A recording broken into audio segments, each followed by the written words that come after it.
Varicose వ్యాధితో బాధపడుతున్నారంట. తక్కువ ఖర్చుతో ట్రీట్మెంట్ కావాలి అనుకుంటే ఎవిస్ హాస్పిటల్ని సంప్రదించండి. నమస్తే రమగారు. నమస్తే జయ. రమగారు, దెయ్యాలు, భూతాలు, పిశాచాలు ఇలాంటి కథలు చెప్తారు కదా, ఏదైనా ఒకటి. దయ్యాలు భూతాలు కాకుండా యక్షుల కథ చెప్తాం. పూర్వమట సింధు దేశపు రాజుగారికి 2 కుమారులు ఉండేవారు. సంజీవకుడు, జీవకుడు. చాలా బుద్ధిమంతులు. ఇద్దరు సమానమైన పరాక్రమాలు అవి కలిగిన వాళ్ళు. వాళ్ళిద్దరు ముందు నుంచి ఒకే వస్తువుకు పోటీ పడే గుణం కలిగి ఉన్నవాళ్ళు. రాజుగారికి పెద్ద కొడుకైన సంజీవకుడు అంటే ఇష్టం. అతను బాగా యుద్ధ విద్యలు నేర్చినవాడు, సమర్థుడు, తెలివైనవాడు. జీవకుడు కూడా మంచివాడే. ఇతనికి యుద్ధ విద్యలు అవి వచ్చు. కానీ సంజీవకుడు అంత బ్రైట్ కాదు బహుశా. కానీ జీవకుడు చాలా సమయస్ఫూర్తి అవి కలిగినవాడు, తెలివిగా ఉండేవాడు. పెద్ద అబ్బాయి కంటే చిన్న అబ్బాయి తెలివైనవాడు, పెద్ద అబ్బాయి బలశాలి. అయితే వీళ్ళిద్దరిలో రాజుగారికి పెద్ద అబ్బాయి అంటే ఇష్టం. తన తర్వాత రాజ్యానికి వస్తాడని, బాగా యుద్ధ విద్యలు అవి తొందరగా నేర్చుకున్నాడని, అలా కొంచెం ఒక పెద్ద పిల్లల మీద ప్రీతులు కనపడుతూ ఉంటాయి. అవునండి. వీళ్ళకు ప్రధానమంత్రి గారు ఒక ఆయన ఉన్నాడు. ప్రధానమంత్రి గారికి వాసంతిక అని ఒక కూతురు. ఈ అబ్బాయిలు ఇద్దరు వెంటనే 1 సంవత్సరం గ్యాప్తో పుట్టిన వాళ్ళు. వాసంతికి వీళ్ళకంటే కొద్దిగానే చిన్నది, కానీ చిన్నప్పటి నుంచి కలిసి ఉన్నారు. ఈ 2 అబ్బాయిలకి వాసంతికని పెళ్లి చేసుకోవాలని ఉంది. రాజుగారు తేల్చుకోలేకపోయారు, మంత్రి గారు తేల్చుకోలేకపోయారు. ఏమన్నారు, మీలో ఎవరో ఒకళ్ళు ఊరుకుంటే రెండో వాళ్ళకి అమ్మాయి నుంచి పెళ్లి చేస్తానన్నాడు. వాళ్ళిద్దరూ తగ్గేదేలే అన్నారు. తగ్గల. అయితే ఏమైంది, సరే పట్టాభిషేకం చేసే సమయం దగ్గరకు వస్తుంది, వివాహం కావాలి. వివాహానికి ఒక పోటీ పెడదాం అనుకున్నారు. ఏం పెడదాం పోటీ? సరే ఏమన్నారు, కోట గోడెక్కి రాజకుమారులు ఇద్దరు చెరుకో బాణము వేయాలి. ఎవరి బాణం ఎక్కువ దూరం పోయిందో వాళ్ళకి వాసంతికినిచ్చి వివాహం చేస్తారు, పట్టాభిషేకం చేసేస్తారు. సరే అబ్బాయిలు ఇద్దరు బాణం వేశారు. కోట గోడ దాటి రాజవీధులు దాటి పడింది సంజీవకుడి బాణం. యువరాజు బాణం దొరికింది, ఇక్కడ దొరికింది అన్నారు. దూరంగా కనపడింది. జీవకుడు వేసిన బాణం అసలు కనపడలా. అది ఎక్కడికి వెళ్ళిపోయిందో మరి. వెళ్ళిపోయింది కాబట్టి అది దూరం వెళ్ళింది అనుకోవడానికి వీల్లేదు. అది ఎక్కడో పడిపోయింది, కనపడలా. కాబట్టి పోటీ విరమించేసినట్టు, సంజీవకుడే గెలిచినట్టు ప్రకటించేశారు. వాసంతికనిచ్చి వివాహం, పట్టాభిషేకం. ఈ పెళ్ళి పట్టాభిషేకం సందట్లో జీవకుడిని ఎవ్వరూ పట్టించుకోవాలి. ఈ జీవకుడికి ఆశ్చర్యం వేసింది. అన్నయ్య డెఫినెట్గా నాకంటే బాగా వేస్తాడు, నాకు తెలుసు. కానీ నాది కూడా ముందో వెనకో ఎక్కడో పడి ఉండాలిగా బాణం, ఎందుకు కనపడలేదు అది అని చెప్పి వీళ్ళంతా పట్టాభిషేకం హడావిళ్లలో ఉంటే అతను తను బాణం వేసిన దిక్కుగా నడిచి వెళ్ళాడు. ఎంతో దూరం వెళ్ళిపోయాడు. కనీసం ఒక 70 ఆమడలు నడిచాక ఒక కొండ వచ్చింది. అక్కడ ఇతనికి తన బాణం దొరికింది. ఆశ్చర్యపోయాడు. ఏమిటి ఇంత దూరమా, నాకు అంతుందా, లేదే. కానీ ఇతను ఒకటి ఏం గమనించాడు, ఇప్పుడు ఇతను మనం ఇటు నుంచి బాణం వేసామనుకో, మూలిక ఎటు వెళ్తుంది, మూలిక ఎక్కడ ఉండాలి, అటు ఉండాలి అంతే కదా. ఆ మూలుకు ఇడు తిరుగుంది. ఎవరైనా చేత్తో పుచ్చుకొచ్చి పడేశారా ఇక్కడ? ఎట్లా వచ్చింది ఇది ఇక్కడికి? వస్తే వచ్చింది, ఇటుందేంటి మూలుకు? పోనీ నేనే వేశానంటే అటు ఉండాలిగా. అలాగని ఆలోచిస్తూ ఇతను ఆ బాణాన్ని చేత్తో పుచ్చుకుని ఆ కొండకి దగ్గరగా వెళ్ళేసరికల్లా అతనికి ఆ కొండలో ఒక తలుపు కనపడింది. కొండకి తలుపు ఉంటుందా ఎక్కడైనా? ఆశ్చర్యపోయాడు. ఏంటిది ఇట్లా తలుపు? ఆ కొండ అప్పుడు ఇంకా దగ్గరికి వెళ్ళేసరికి కొండ ఇట్లా విచ్చుకుంటున్నట్టు తెలిసింది. ఆ మధ్యలో ఉంది ఆ తలుపు. అతను ఆ తలుపుని తోసాడు. తోస్తే లోపల ఒక మహానగరం ఉంది. ఎంత పెద్దదో, ఎన్ని తోటలు ఉన్నాయో, ఇల్లు, వాకిళ్ళు, మేడలు, దగదగాయమానంగా మెరిసిపోతున్న గోపురాలు, శిఖరాలు ఎంత బాగున్నాయో. అందరూ మనుషులు భలే ఉన్నారు. వాళ్ళు ఎవరు మనుషుల్లాగా లేరు, యక్షుల్లాగా ఉన్నారు. చాలా ఆశ్చర్యపోయాడు ఇతను. ఆ బాణం పుచ్చుకుని వెళ్తుంటే అతనికి ఒక సౌందర్యవతి అయిన యక్ష రాజకుమార్తె కనపడింది. అడిగాడు, మీరెవరు? మా రాజ్యానికి ఇంత దగ్గరలో ఇంత కొండ ఉందేమిటి, ఈ కొండలో ఇంత నగరం ఉండటం ఏమిటి, మాకెప్పుడూ తెలీదే ఇక్కడ యక్షులు ఉన్నారని అనేసరికి ఆవిడ నవ్వింది. ఆవిడ పేరు సరసీరుహలోచన. ఆమె పేరా? ఆవిడ సరసీరుహ. అమ్మాయి ఏమందంటే, మేము ఎప్పుడు ఇక్కడే ఉన్నాం, నిన్ను చిన్నప్పటి నుంచి చూస్తున్నా నేను, చాలా చిన్నతనం నుంచి. నీ సమయస్ఫూర్తి, నీ తెలివితేటలు, నీ విధానం నాకు మొదటి నుంచి నచ్చినాయి. నీకు వాసంతిక తగిన భార్య కాదు, సంజీవకుడే ఆ అమ్మాయిని పెళ్లి చేసుకుంటాడని నేనే నీ బాణాన్ని తెచ్చేశా. ఓహో. చిన్నప్పటి నుంచి నిన్ను గమనిస్తున్నాను నేనంటే ఇతను ఆశ్చర్యపడి నువ్వు యక్షకన్యకవు కదా, నన్ను ఎందుకు చూస్తున్నావు నువ్వు అంటే, నాకు నువ్వు నచ్చావు, మాకు కావాల్సిన వాళ్ళని మేము పెళ్లి చేసుకోవచ్చు, మా నాన్న మా వాళ్ళు ఏం కాదనరు అని నువ్వు నాతోటే ఉండిపోమంది. ఈ అమ్మాయిని చూస్తే వాసంతికి ఎందుకు పనికిరాదు దీని ముందు. ఈ సరసిరుహ ఈ అమ్మాయి ఏమో ఇది కదా, మరి యక్షిణి కదా, ఆ యక్షలోకంలోనే ఉండిపోయాడు. వాళ్ళు అబ్బో ఈ అబ్బాయిని చాలా చేశారు, గౌరవించారు, మర్యాద చేశారు, బోల్డన్ని అతిథి మర్యాదలు చేశారు, ఫుడ్స్ రకరకాలు. అక్కడ ఉన్నవి ఏమిటి, ఆ నగలు ఏమిటి, ఆ నాణ్యాలు ఏమిటి, ఆ కిరీటాలు ఏమిటి, ఆ స్నానాలు ఏమిటి, ఆ స్నానం చేయించే విధానం ఏమిటి, ఆ ఈత కొలనులు ఏమిటి, అబ్బో అసలు చెప్పలేమన్నమాట. దాని ఆ నగర సౌందర్యము, ఆ పట్టణం ఇది మామూలుగా లేదు. ఎన్నాళ్ళో ఉండిపోయాడు. ఆ అమ్మాయినిచ్చి పెళ్లి చేసేసారు ఈ సరసిరుహని ఇతనికి, ఈ జీవకుడికి. జామని ఉన్నారు. ఒక 2 నెలలు అయ్యాక ఇతనికి కొత్త ఈ హడావిడి అన్నీ తగ్గిపోయి అంతా అలవాటు అయ్యాక నాన్న అన్నయ్య గుర్తు రావటం మొదలుపెట్టారు. ఏమిటో ఇన్నాళ్ళు అయింది, వాళ్ళు నా గురించి ఏమనుకుంటున్నారు, పట్టాభిషేకం చేసుకున్నానని వెళ్ళిపోయాను అనుకున్నారో ఏమిటో. ఒక్కసారి వెళ్ళి నాన్నని చూద్దాం, అన్నయ్యని చూద్దాం, వాసంతికి ఎట్లా ఉందో, రాజ్యం ఎట్లా ఉందో, అమ్మ ఎట్లా ఉంది, ఏ ఊహలు వచ్చినాయి. కొంచెం దిగులు పడ్డాడు. ఈ సరసిరుహ అడిగింది, ఎందుకు ఇట్లా ఉన్నావు ఏమిటి అంటే, మా నాన్నని చూద్దామని ఉంది, ఒక మాట వెళ్ళి రానా అంటే, సరే ఆవిడ ఏం చేస్తుంది అట్లాగే వెళ్దుగాని అని చక్కటి ఉత్తమాశ్వాలు పూంచిన ఒక రథం, బోళ్ళంతమంది దేవతాశ్వాలు కట్టిన రథము, కొంతమంది సైనికుల్ని ఇచ్చి కొన్ని బహుమతులు ఇచ్చి, ఒకే ఒక్కటి జ్ఞప్తికి పెట్టుకో, నువ్వు విన్నాళ్ళు ఎక్కడున్నావో ఎవ్వరికీ చెప్పద్దు, నాతో నీ వివాహం ఇతరులకి చెప్పకూడదు, రహస్యం ఇది, నువ్వు వెళ్ళిరా, ఎన్నాళ్ళు కావాలంటే అన్నాళ్ళు ఉండిరా, మనం ఇక్కడే హాయిగా ఉందాం అంది. అలాగే అన్నాడు. ఇతను ఈయన లోపల ఉన్న రాజ్యానికి రాజు, మరి యువరాణిని పెళ్లి చేసుకున్నాడు కదా, ఆ అమ్మాయి, ఆ రాజ్యం అమ్మాయిది. సరే వెళ్ళాడు. ఈ రాజు మంత్రులు అందరూ ఆశ్చర్యపోయారు. సడన్గా ఎక్కడి నుంచో వచ్చి ఊడిపడ్డట్టు, ఆకాశం నుంచి ఊడిపడ్డట్టుగా వచ్చిన జీవకుడిని చూసేసరికల్లా భయపడి చచ్చారు. వీడేదో గొడవ చేయడానికి వచ్చాడు అనుకున్నారు. నువ్వు ఎక్కడున్నావు అని అడగల. ఇతను వాసంతికని ప్రేమించాడు. రాజ్యము అన్నయ్యకే ఇచ్చాం, వాసంతికని అన్నయ్యకే ఇచ్చాం. ఏదో దురుద్దేశం మధ్యలో మనసులో పెట్టుకుని వెళ్ళిపోయాడు. ఇప్పుడు దురుద్దేశంతో వచ్చి ఉంటాడు. అలాగని అనుమానపడ్డారు మంత్రులు, సామంతులు. రాజుగారికి చెప్పారు, జీవకుడు సజావైన ఉద్దేశంతో రాలేదు, ఆనుపాను చూసుకోవడానికి వచ్చాడు, ఏదో ఒకరోజు యుద్ధానికి వస్తాడు. రాజు అంత మనసిచ్చి ఉండల చిన్న కొడుకుతోటి. ఇతను అదేం పట్టించుకోలే, హాయిగా అందరితోటి గడిపాడు, విందులు వినోదాలకి తిరిగాడు, అటు ఇటు. కొన్నాళ్ళక వెళ్ళొస్తాను అని వెళ్ళిపోయాడు. అమ్మయ్య అనుకున్నారు,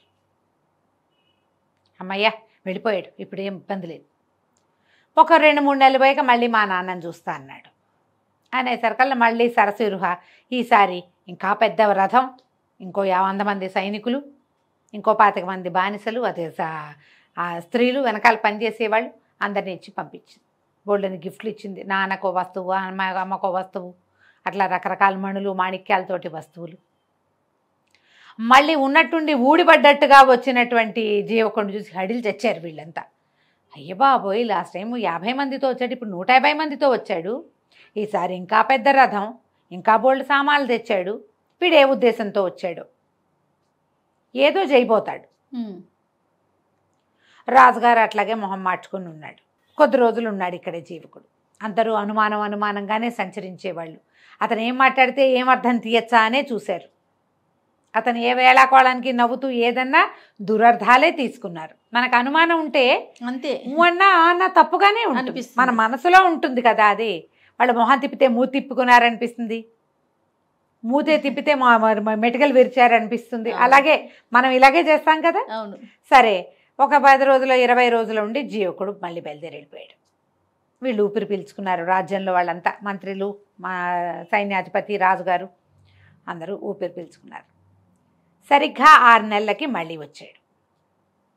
ఈసారి పెద్ద సైన్యాన్ని ఇచ్చింది భార్య.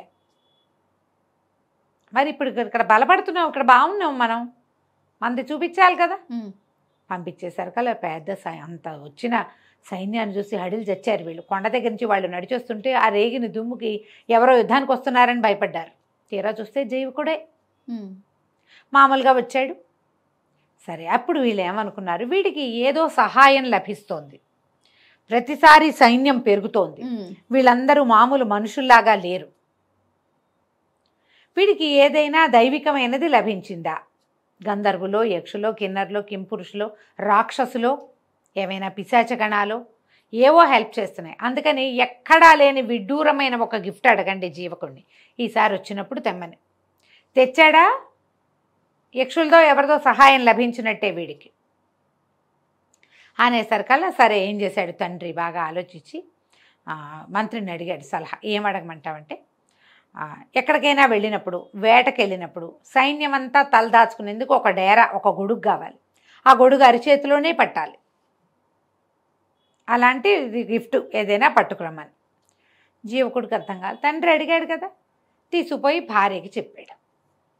మా నాన్న ఆయనకి పెద్ద డేరాలాగా ఉండే గొడుగు కావాలట, అది అరిచేతిలోనే పట్టాలట, విప్పితే పెద్దది కావాలట, వేటకి వెళ్ళినప్పుడు, యుద్ధానికి వెళ్ళినప్పుడు, గట్టు మీద నుంచినప్పుడు ఇట్లా గొడుగులాగా ఉండాలి, కానీ అది మళ్ళీ పెద్దదిగా ఉండకూడదంటే అలాగే ఎంతలోకి అలాగే ఇద్దాం ఈసారి అంది. మళ్ళా 3 నెలలకు వెళ్ళాడు. ఈసారి అరిచేతిలో పట్టే ఓ గొడుగు తెచ్చిచ్చాడు నాన్నకి. ఆ గొడుగు విప్పితే విప్పితే విప్పితే విప్పితే ఒక క్రోసెడ్ మేర అయింది అది. మళ్ళీ అదంతా మడిస్తే అరిచేతిలోకి వచ్చేసింది. ఓహో, కాంతపోయారు జనం. అయ్యో బాబోయ్, ఇంకేమైనా ఉందా, వీడికి యక్షులదే సహాయం లభించింది, ఏదడితే అది చేసేస్తున్నాడు, వీడు అడిగితే చేసేస్తున్నాడు, రేపొద్దున ఉట్టుడియంగా వచ్చి పడిపోతాడు, రాజ్యం లాగేసుకుంటాడు, వాళ్ళు ఎందుకు ఊరుకుంటారు యక్షులు. వీడి తండ్రి అడిగింది అడిగినట్టు తెచ్చిచ్చేసాడు. అప్పుడు ఏమన్నారు, ఒక బలశాలైన వాడొకడు పక్కన రక్షణగా ఉండటానికి, యుద్ధంలో సహాయం చేయటానికి, ఎంతమందినైనా ఎడం చేత్తో కూల్చేయగలిగిన ఒక బలశాలని తీసుకురమ్మని అడగమన్నారు. అడగమనేసరికల్లా జీవకుడు సరేనన్నాడు. ఏముంది, 6 నెలలకి 3 నెలలకి నాన్నని చూడ్డానికి వస్తున్నా, ఆయన ఏదైనా అడిగితే యక్షిని మన భార్య ఇస్తుంది అనుకున్నాడు. వెళ్ళి అడిగాడు. సరసిరుహంది, ఇది మంచిది అడగలా మీ నాన్న, ఇది మంచిది కాదు, ఇది సమస్యలకు దారితీస్తుంది. కానీ మా నాన్న అడిగాడు కదంటే, అలాంటి మనిషి ఉన్నాడు, మా అన్నయ్యే, కానీ అతను ఉద్రేకి, అతనితో పని ఎలా అవుతుందో మనకు తెలియదు, మీ నాన్న అడిగాడు కాబట్టి పంపిద్దాం అని చెప్పి జీవకుడు ఇక్కడే ఉన్నాడు. ఈ సరసిరుహ వాళ్ళ అన్నయ్య ఒక మహాయక్షుడిని ఒకడిని పంపించారు. అతను నడిచి వస్తుంటే ఈ లోపల ఏమైంది, ఈ మనిషిని పంపడానికి ముందు ఒక వెనకాల ఒక గూఢచారిని పంపించారు. వీళ్ళు ఎక్కడికి వెళ్ళారో వెళ్తున్నారో చూడమని. సైన్యం అంతా వచ్చింది కదా ఇతనితోటి, ఈ గుంపంతా ఎక్కడికి పోతున్నారో చూడమంటే కొండ దాకా వెళ్ళి మాయమైపోయారని చెప్పాడు వాడు. కొండలో తలుపు ఉంది, జీవకుడు చూశాడు. కాకపోతే సరసిరుహకి ఒక పద్ధతి ఉంది, ఆ అమ్మాయి ఎవరికి అది చూపించదలుచుకుంటే వాళ్ళకే ఆ తలుపు కనపడుతుంది. జీవకుడికి చూపించదలుచుకుంది కాబట్టి చూపించింది, సైనికుడికి చూపించదలుచుకోవాలి, వాడెవడో ఆవిడకి తెలియదు, జీవకుడు వస్తున్నాడని తలుపు చూపించింది. ఇక్కడ ఆవిడ ఆసక్తి లేక, ఆవిడకి తెలియక ఈ తలుపు వాడికి కనపడలా. వాళ్ళు ఆ తలుపులోకి వెళ్ళటాన్ని వాడు మాయమైపోవటంగా భావించాడు. అంటే గ్యారంటీగా యక్షులదే సహాయం. ఎప్పుడో ఒకరోజు రాజ్యాన్ని కబళించేస్తాడు జీవకుడు. యక్షులు వచ్చి మన రాజ్యంలో పేటేసుకుంటారని నమ్మారు వాళ్ళు. అందుకని ఈ మహాకాయుడిని అడిగారు. ఈ మహాకాయుడిని వీళ్ళు పంపించారు. అతను భూమి అదిరేలాగా అడుగులు వేస్తూ దాదాపుగా ఒక 14 అడుగుల ఎత్తు, ఆ ఎత్తుకు తగిన లావు, ఓ 15 మంది 20 మంది బలాఢ్యులైన వాళ్ళు మాత్రమే ఎత్తగలిగిన ఒక పెద్ద గదని భుజం మీద వేసుకుని వెళ్ళాడు. భూమి ఎదిరిపోయేలాగా అడుగులు వేసుకుంటూ రాజుగారు ఎదురుకుండా నుంచినసరికి ఈ వెళ్తూ ఉంటేనే జనాలు హడిలిపోయి, కొంతమంది కళ్ళు తిరిగి పడిపోయి, కొంతమంది వాంతులు చేసేసుకుని గందరగోళ పడిపోతున్నారు రాజ్యంలో అంతా. అతను నడుస్తుంటే భూమి అదిరిపోతుంది. 12 అడుగులు వాడు నడిస్తే అటాగే ఉంటుంది కదా. మరి వెళ్ళి పెద్ద ఉరుము లాంటి గొంతుతో ఆజ్ఞాపించండి, ఏం చేయమంటారు అనగానే రాజు ఉణికిపోయాడు. నోట్లోంచి మాట రాల. ఇతనికి ఏం చెప్పారు, వాళ్ళు అడిగింది చేయమని చెప్పారు, ఏమి అడగటల్లా వాళ్ళు ఉణికిపోతున్నారు. ఒళ్ళు మండిపోయింది మహాకాయుడికి. ఒళ్ళు మండటం ఏమిటి, అక్కడి నుంచి చేతిలో ఉన్న గద రెండో చేత్తో మార్చుకొని రాజుగారిని నెత్తి మీద ఏమి ఆజ్ఞాపించడం ఏమిటి అని ఒక మొటికాయ ముట్టాడు. కుప్పకూలిపోయాడు రాజు, నేల కతుక్కుపోయాడు. అంతే. ఇహ ఒకటే దెబ్బ. అది ఆయన పెద్ద సభ తీర్చున్నట్టుగా సభలో వాళ్ళంతా హాహాకారాలు చేయగానే ఏమిటి మీ గోల అని గదబెట్టి ఇట్ట అన్నాడు. అనగానే మొత్తం అంతా పక్కకి కూలిపోయి మొత్తం జనం అంతా పోయారు. ఎవరు లేరు జనం సభలో. యువతల వెనకాల నుంచి చూస్తున్న వాళ్ళు ఉన్నారు. వాళ్ళంతా కేకలు పెట్టారు, శరణు శరణు శరణు అని అరిచారు. అరిస్తే ఇతను ఏమన్నాడు, ఈ రాజుకు సహాయం చేయమని మా మావమరిదైన జీవకుడు నన్ను ఇక్కడికి పంపించాడు. రాజుకి అడగటమే రాదు, అతను నశించాడు. అతని వెనకాలన్న జనమంతా పోయారు. ఇప్పుడు రాజు లేడు. అరాచకమైన ఈ రాజ్యానికి మా బావమరిదే రాజు. ఆయన వచ్చి రాజ్యాన్ని స్వాధీనం చేసుకుంటాడు. అప్పటి వరకు ఇది జీవకుడి రాజ్యంగానే చలామణి అవ్వాలి అని చెప్పి వెనక్కి తిరిగి వెళ్ళిపోయాడు. జరిగిందంతా విని జీవకుడిని ఎత్తి బాదుకుండా అయ్యో మా నాన్న అని. ఏమై చెప్పింది సరసీరుహ, మీ నాన్న అందుకు పోలేదు. వాళ్ళకి ముందు నుంచి అనుమానమే నువ్వేం చేస్తావు అని. వాళ్ళ అనుమాన పిశాచే వాళ్ళని చంపేసింది. గొడిగడిగా ఉంచుకోవచ్చుగా. నువ్వు 10,000 మంది సైన్యాన్ని తీసుకెళ్ళావు, నీ 10,000 మందిని నా దగ్గర ఉంచమని అడగచ్చుగా మీ నాన్న. నువ్వు ఆ 10,000 మందితో ఏం చేస్తావో అనుకున్నాడు. ఇప్పుడు ఒక బలాఢ్యుడైన మనిషిని అడిగి వాళ్ళ చావు వాళ్లే కొని తెచ్చుకున్నారు. ఇక చేసేదేం లేదు, పద మన రాజ్యానికి వెళ్ళి మనం ఏలుకుందాం అని చెప్పి అయిపోయింది. ఇప్పుడు రాజ్యానికి ఆ రాజుగారికి రెండో పక్కన పెద్ద కొడుకు కోడలు అందరూ కూర్చున్నారు. మొత్తం అంతా పోయారు గుంపంతా, ప్రధానమంత్రితో సహా. వెనక నుంచి ఊళ్ళో నుంచి నడిచొచ్చి ఇతన్ని చూసిన వాళ్ళు మాత్రమే బతుకున్నారు, అంటే ప్రజలు ఉన్నారు. సంజీవకుడు సరసీరుహ ఇద్దరు వెళ్ళి ఆ రాజ్యాన్ని వశం చేసుకుని సింధు రాజ్యాన్ని వాళ్లే హాయిగా పరిపాలించారు. తర్వాత కాలంలో యక్షులు ఆ రాజ్యంలో తిరుగుతూ ఉండేవాళ్ళు.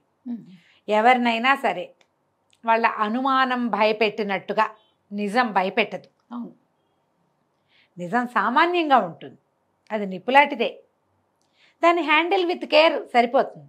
అనుమానమో బడబాగ్ని, దాన్ని హ్యాండిల్ చేయలేం. ఎందుకంటే నీకు ఏం చేసినా అనుమానంగానే ఉంటుంది, రగులుతూనే ఉంటుంది, ఎప్పుడూ రగులుతూనే ఉంటుంది. నువ్వు అదే నీ దగ్గర చిన్న అగ్ని ఉంది నిజం, దాన్ని ఒక చిన్న ముంతలో పెట్టి కూడా నువ్వు కాపాడచ్చు. కరెక్ట్ అండి కదా, దాన్ని మనం ఏం చేయలేం, అదేం చేయదు మనని, అది మనని కాల్చదు, చక్కగా ఉంటుంది, మనం సంరక్షించాలంతే. అనుమానం ఏంటంటే అటటట పెరిగిపోతూ ఉంటుంది. ఆ పెరిగిపోయేది చివరికి మనం చంపేస్తుంది కదా, కంచికి మనం ఇంటికి. చాలా బాగుంది రమ్మగారు. నమస్తే. నమస్తే.